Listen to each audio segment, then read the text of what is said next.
tan sexy bailando, con tus amigas tomando, y tu mirada provoca más. Hi, Judy. Dance with me, feel the beat. Suéltate now, now, bien pegadito. Acércate y muévete lento, vamos a bailar. Atrévete, atrévete, atrévete. What a way to start the day. Acércate y muévete lento, vamos a bailar. Atrévete, atrévete, atrévete. Welcome to my Colby Museum of Art. I hope you're enjoying your breakfast, and I just wanted to just say a few words of welcome. So, bienvenidos, halom and maligayang pagdating. Thank you for being here. And I thought it would be great if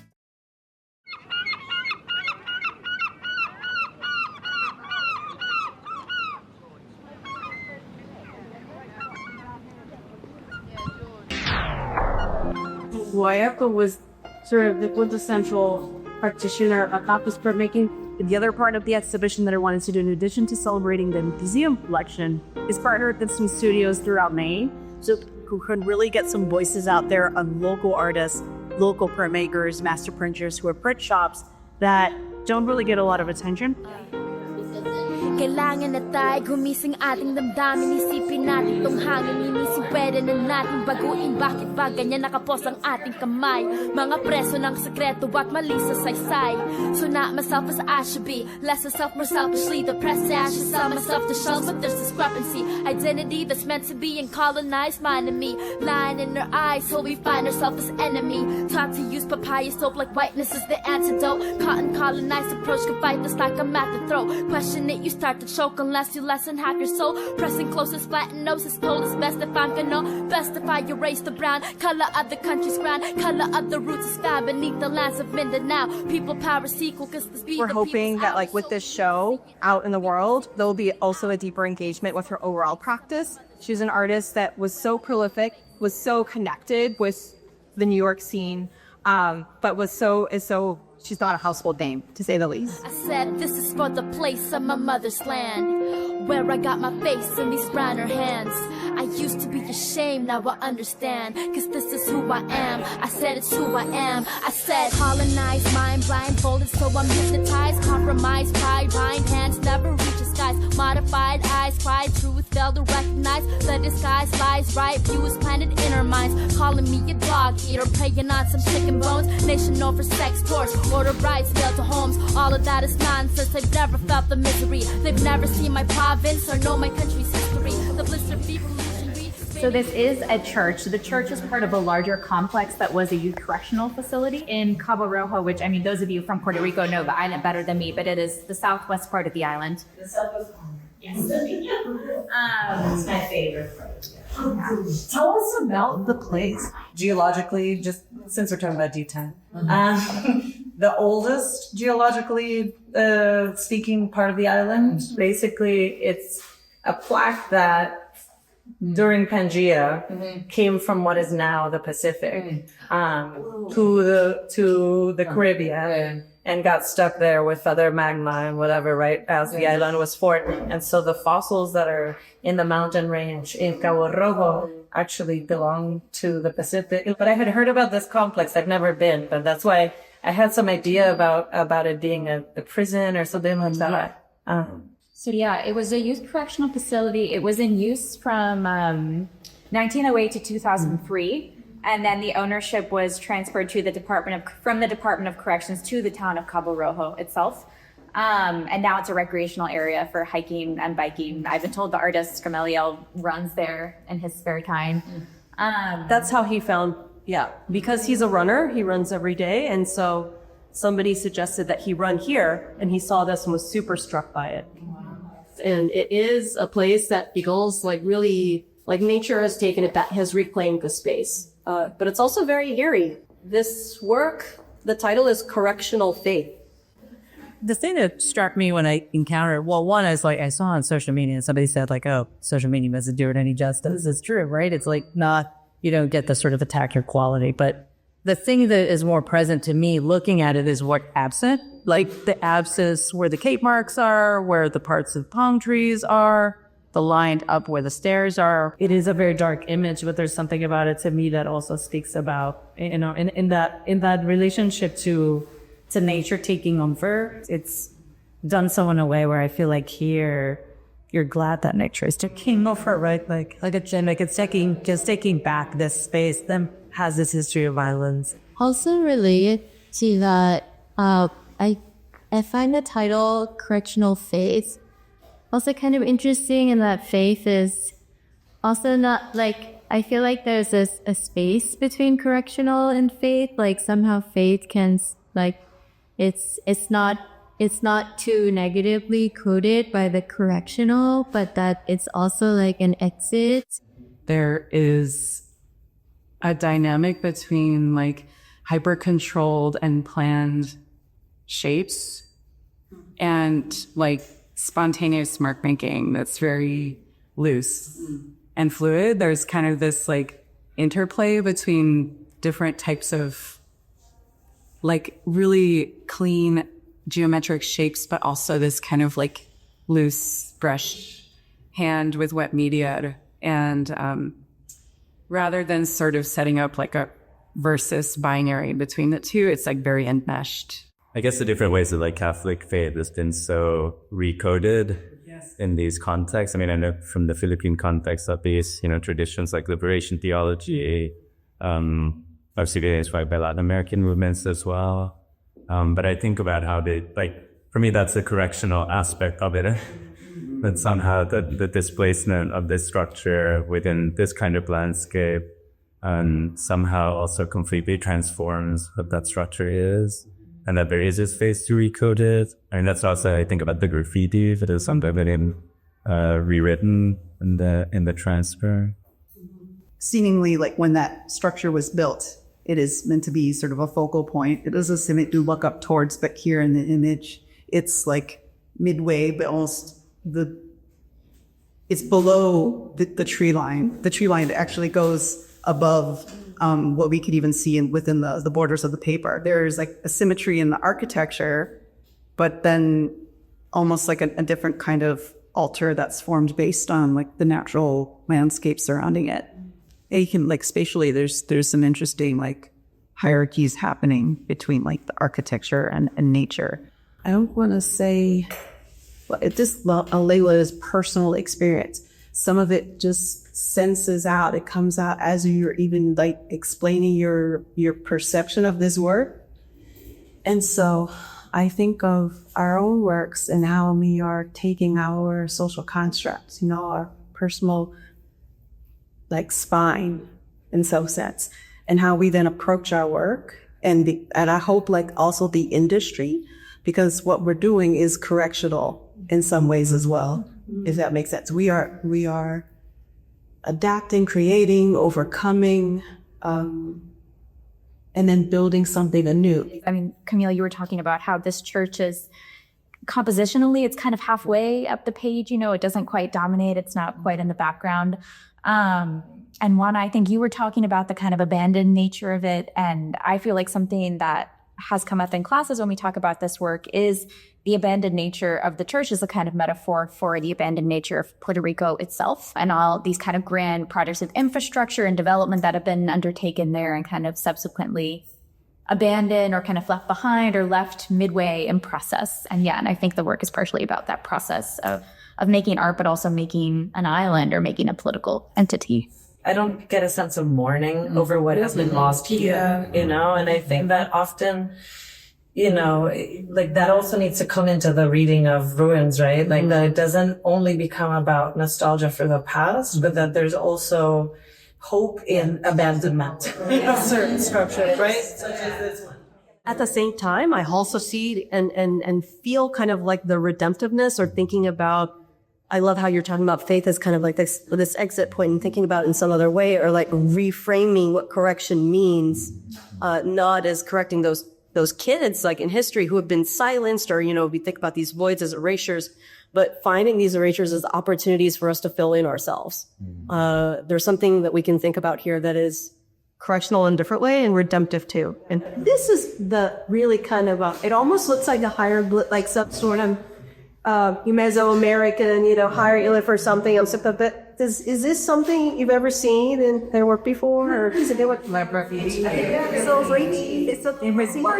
Yeah, the actual building itself is full of graffiti. For me, it's more about times. Like, it's an interesting sign of the continuation of the use of this space beyond its intended original use. Yes. And like the presence of humans still around there, but in unruly ways, right? Like graffitiing the church. Well, also, I mean, it's become a little touristy. This is a place where tourists come for hiking and biking and recreation. And so to think about the layered histories. Throughout time, there was a way where people wouldn't just be allowed to use spaces like this, historical spaces like this, or any space where someone else's land had been occupied, whether it's been mistreated or treated, that they can't use it as recreational unless there's like a signage. I'm being more than signage, but something that is a form of historical information that's then like transferred to that person. Because too many things, and this is like me, what's that term where people take over your where you lived for, I don't know, colonization.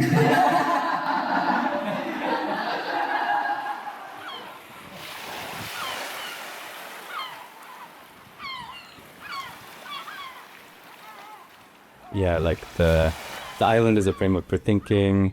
How can we sort of like use that to think really more directly and explicitly about thinking and especially acting against empire.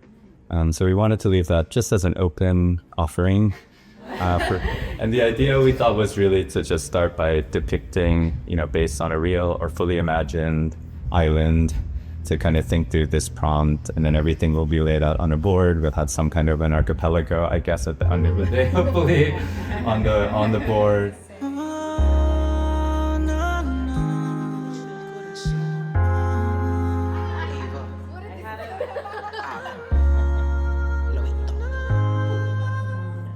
No busques razones para reducir lo que sientes por dentro o lo que siento por ti. Que no me menciones y te la quieras usar. The voids are the islands. Aunque fui bien lo hice, te pido perdón, mi doctora. Aprendí mi lección y de volver a tenerte yo no veo la hora. Nos poníamos a hablar. Everywhere we land, we forage. It's not always like going into nature and like picking from it. Sometimes it's like going to the supermarket and like getting their discarded onion skin. We also like to have a bit more interaction with like people to sort of, because stories always emerge. My grandma lives here, and the rest of the island lives. My other family lives here, and then the behind that side is here. No busques razones para reducir lo que sientes por dentro o lo que siento por ti, aunque no me menciones y te la quieras lucir. Sé que es cierto, soy tu centro y te mueres por mí. No busques razones para reducir lo que sientes por dentro o lo que siento por ti, aunque no me menciones y te la quieras lucir. Sé que es cierto, soy tu centro y te mueres por mí.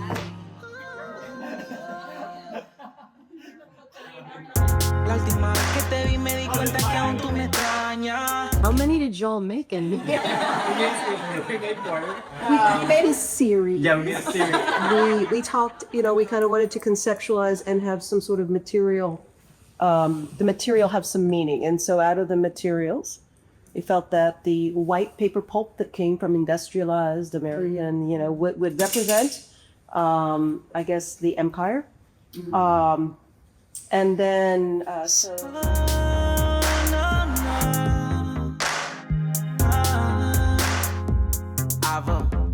Ava, la voz del corazón, Lobito.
what we've put into practice here is not what is the usual business of art history.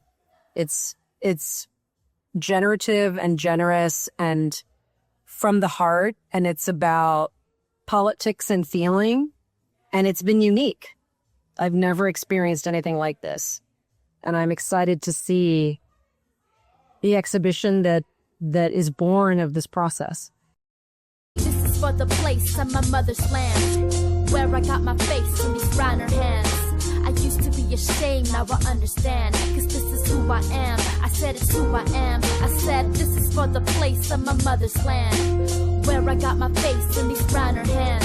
I used to be ashamed, now I understand, cause this is who I am. I said it's who I am. I said, Hulasan said America's in the heart, but my blood is Philippines, it keeps it pumping in the dark. So people wake up so we can learn about the issues, those we never learned in school and missed in use, those we never find in books, so it's a missed tool. Never learn to hold up a fist, or mine's the pistol, defined by your line in my mind called the hyphen. So over time I'm trying to find the right height when trying to reach a sky, but I fight from being boxed in. Wanna bridge the gap, but my color is the toxin. Cultures counteract, keep me back as a caution of history and facts from my past. So I'm tossed in, stuck between America and Philippines though, so I know that I'm both. So I struggle with this rope. If I'm Filipino now with a flat nose, makes me Filipino then, but with my eyes closed. Filipino ako sa dugo, Filipino ako sa loob, Filipino ako sa gawa.